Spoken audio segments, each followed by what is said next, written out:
لا جاك شو هذا يا زلمه شو الصرخ هذا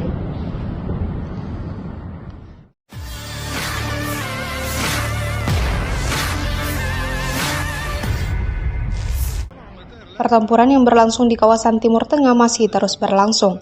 Israel kini tidak hanya melancarkan serangannya di jalur Gaza, tapi mulai menyerang kota-kota lainnya di Lebanon. Terbukti dalam sebuah rekaman yang ramai beredar di media sosial Telegram pada Kamis 17 Oktober 2024. Dalam rekaman tersebut menunjukkan detik-detik Israel menyerang ibu kota dan selatan Lebanon untuk yang kesekian kalinya. Serangkaian ledakan terjadi di kota Nabatie di selatan negara itu. Wali kota Nabatie, Ahmad Khalil, tewas dalam serangan Israel di kota yang berlokasi di Lebanon Selatan itu pada Rabu 16 Oktober 2024. Serangan Israel tersebut juga dilaporkan menewaskan 5 orang lainnya.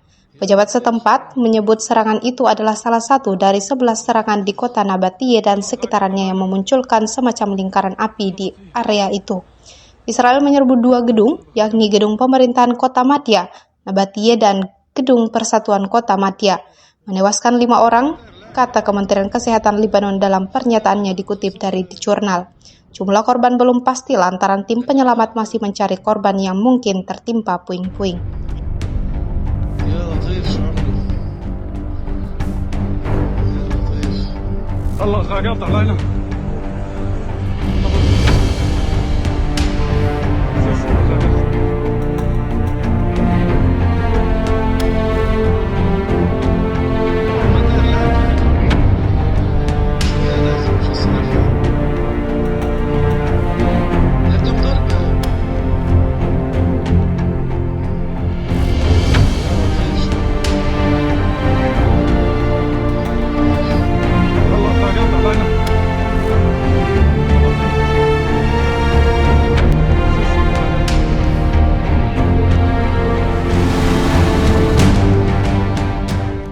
Download Tribun X sekarang, menghadirkan lokal menjadi Indonesia.